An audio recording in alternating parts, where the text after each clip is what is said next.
اعوذ باللہ من الشیطان الرجیم، بسم اللہ الرحمن الرحیم۔ السلام علیکم، میں ہوں آپ کا میزبان ذوالفقار خان اور آپ دیکھ رہے ہیں ہارٹ لنک نیوز۔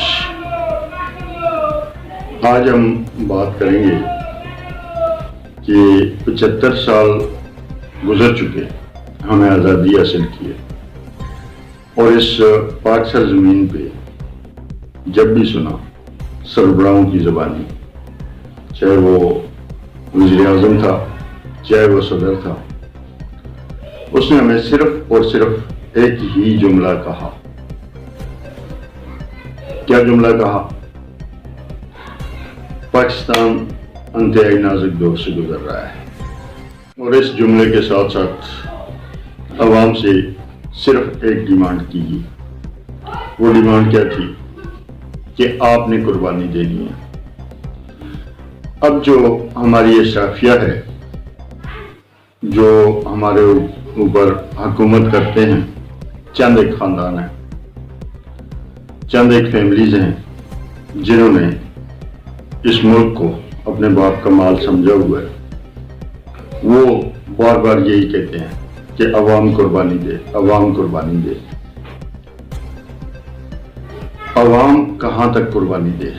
عوام نے تو فاتح بھی کر لیے، عوام نے انتہائی مشکل حالات بھی دیکھ لیے، عوام ہر طرح کی مصیبتوں اور پریشانیوں میں بھی جکڑی گئی، عوام اس حد تک پہنچ گئی کہ 2 وقت کی روٹی کا اصول ان کے اور ان کے بچوں کے لیے مشکل ہو گیا۔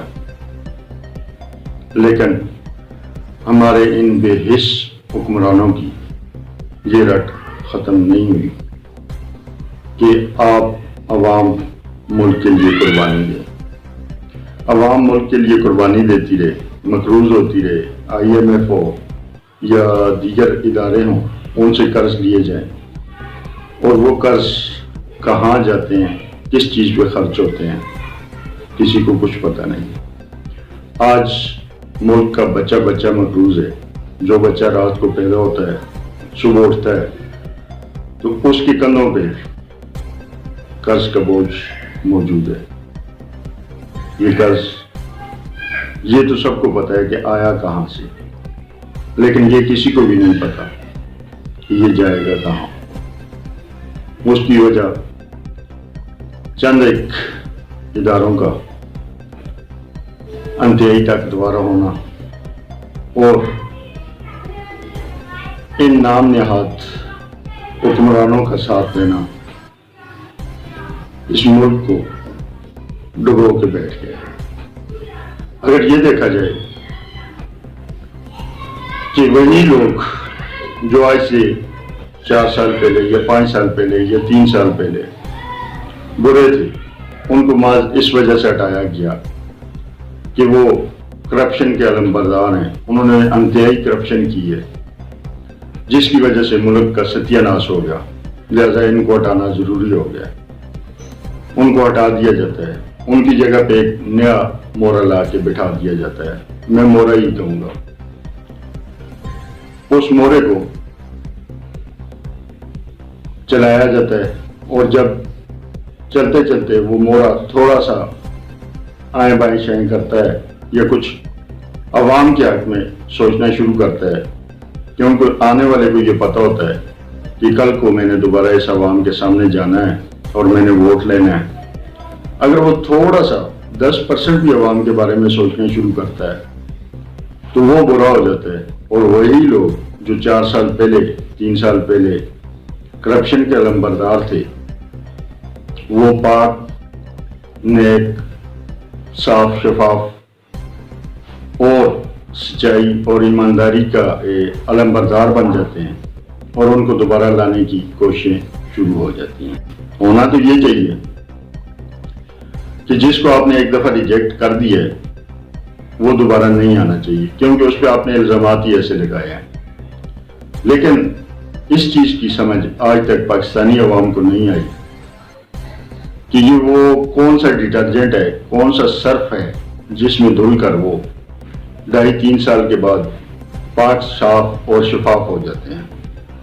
اور جب تک عوام کو ان کا بنیادی حق ووٹ کا صحیح استعمال اور عوام کے ووٹ پہ آنے والی حکومت کو ٹائم نہیں دیا جائے گا، وقت نہیں دیا جائے گا، تو ہم ان مشکل حالات سے کبھی بھی باہر نہیں نکل سکتے۔ یہاں پہ تمام لوگ اپنے اپنے مفادات کو دیکھتے ہیں، جس کے ہاتھ میں طاقت ہے وہی چاہتا ہے کہ میری مرضی کا حکمران آئے۔ عوام ووٹ ضرور ڈالتی ہے، لیکن کاؤنٹنگ عوام کے ووٹ کی نہیں ہوتی، کاؤنٹنگ کچھ ذہنوں کی ہوتی ہے کہ وہ کس کو لانا چاہتے ہیں اور کس کو بٹھانا چاہتے ہیں۔ آنے والے وقت کے لیے جو سوچا جا رہا ہے انتہائی شرمندگی کا باعث ہے۔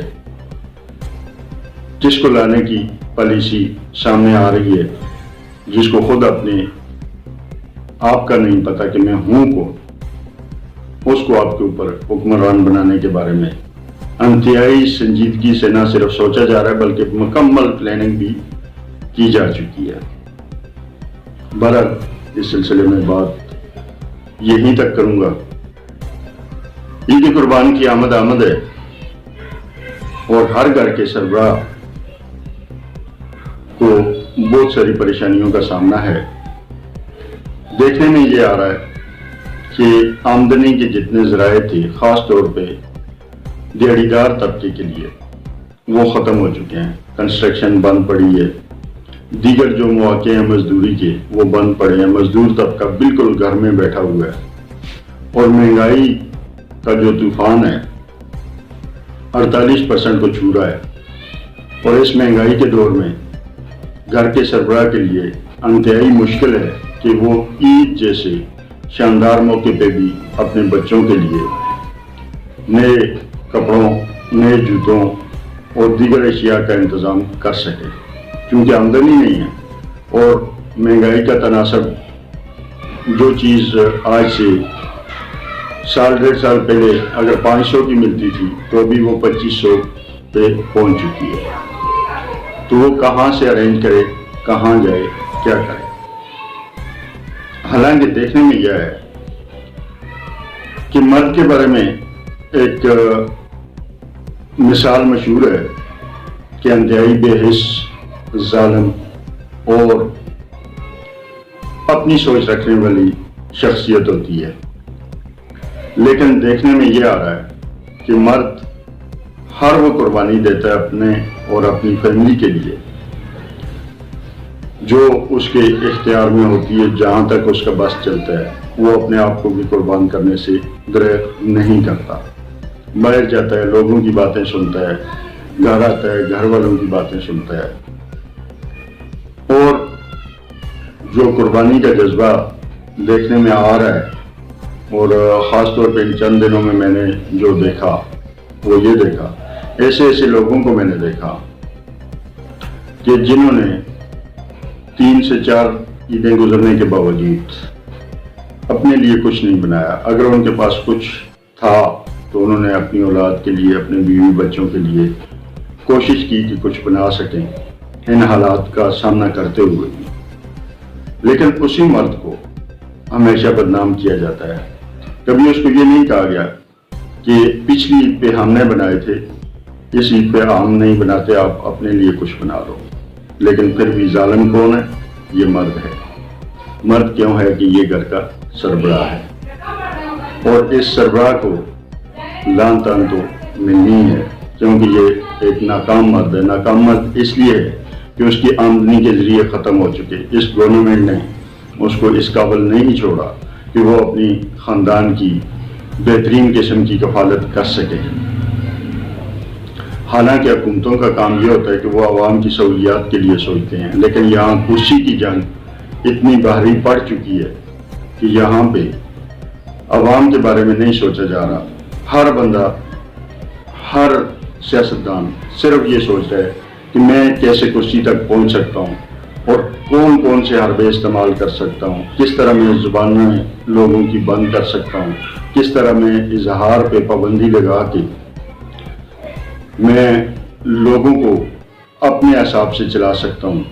ہر وہ حربہ استعمال کیا جا رہا ہے جو مارشلائی دوروں میں بھی استعمال نہیں ہوا۔ آج کے دور میں جو حالات چل رہے ہیں چاہے صحافت کے حوالے سے دیکھ لیں، عام بندے کے حوالے سے دیکھ لیں، آپ سوشل میڈیا پہ بیٹھتے ہیں، آپ کوئی بات کر جاتے ہیں، اپنی کسی پریشانی کا ذکر کرتے ہیں یا معاشرے میں ہونے والی بے انصافی کا ذکر کرتے ہیں تو فوراً آپ کو ٹارگٹ کیا جاتا ہے۔ یہ حالات لے کے چلتے ہوئے آپ کہاں تک سروائیو کر سکیں گے؟ کیا حکومتوں کا کام صرف یہی ہوتا ہے کہ وہ اپنے ووٹ بینک کے بارے میں سوچیں؟ کیا ووٹ دینے والے کا کوئی حق نہیں؟ کیا ان لوگوں کو جو حکومتیں بنانے اور توڑنے کے ماہر ہیں اس چیز کا احساس نہیں کہ عوام کا بھی حق ہے جو وہ ووٹ دیتے ہیں اس ووٹ کی قدر کی جائے، اس ووٹ کی عزت کی جائے؟ نعرہ تو بہت سارے لوگوں نے لگایا کہ ووٹ کو عزت دو، لیکن آخر میں آ کے سب لیٹ کے کسی نے ووٹ کو عزت نہیں دی۔ اللہ پاک اس معاشرے کا حامی و ناصر ہو کہ یہ معاشرہ کامیاب تبھی ہو سکتا ہے جب عوام کو اس کے بنیادی حق، عوام کی بالادستی اور اس کے ووٹ کی قدر کی جائے۔ ملک اس وقت انتہائی ایسے مرحلے سے گزر رہا ہے کہ جس میں فوری اور تازہ الیکشن اور تازہ مینڈیٹ کی انتہائی ضرورت ہے۔ موجودہ حکومت نہ تو مینڈیٹ پہ آئی ہے اور نہ اس کے مینڈیٹ کو کوئی تسلیم کرنے کو تیار ہے۔ عوام میں نکلیں، اگر ان کو اتنا ہی شوق ہے بغیر پروٹوکول کے عوام میں جا کر دیکھیں کہ ان کی عوام کیا درگت بناتی ہے، لیکن یہ عوام کا سامنا نہیں کرتے۔ انتظامیہ عید کے اس موقع پر مکمل بے حس اور اپنے ایئر کنڈیشن آفسوں میں خواب خرگوش کے مزے لے رہی ہے۔ بازار میں جس چیز کا سرکاری ریٹ اگر 100 روپیہ ہے تو دکاندار اس کا 500 روپیہ وصول کر رہے ہیں۔ کیوں کہ دکانداروں کو پتہ ہے کہ ہمیں چیک کرنے کسی نے نہیں آنا، مارکیٹ میں نہ اے سی آئے گا، نہ ڈی سی آئے گا، نہ پرائس کنٹرول والے آئیں گے، نہ فوڈ انسپیکٹر نے اپنے آفس سے نکلنا ہے، نہ کسی اور اتھارٹی نے نکلنا ہے جو ان کو چیک کرے گی۔ کیوں کہ ان کو ان کے حصے ان کے دفتروں میں پہنچ جاتے ہیں، اس لیے کہ ان کی عیدیں بھی شاندار ہو جاتی ہیں، ان کے تہوار بھی بہترین ہو جاتے ہیں، لیکن عوام جائے تو جائے کہاں؟ سوچیے گا ضرور ان باتوں پہ۔ اللہ پاک میرا، آپ کا اور اس ملک کا حامی و ناصر ہو۔ اجازت دیجیے اپنے میزبان ذوالفقار خان کو، اور اگر پروگرام پسند آئے تو چینل کو لائک سبسکرائب ضرور کیجیے گا اور کمنٹ سیکشن میں اپنی آراء سے آگاہ بھی ضرور کیجیے گا۔ اللہ حافظ۔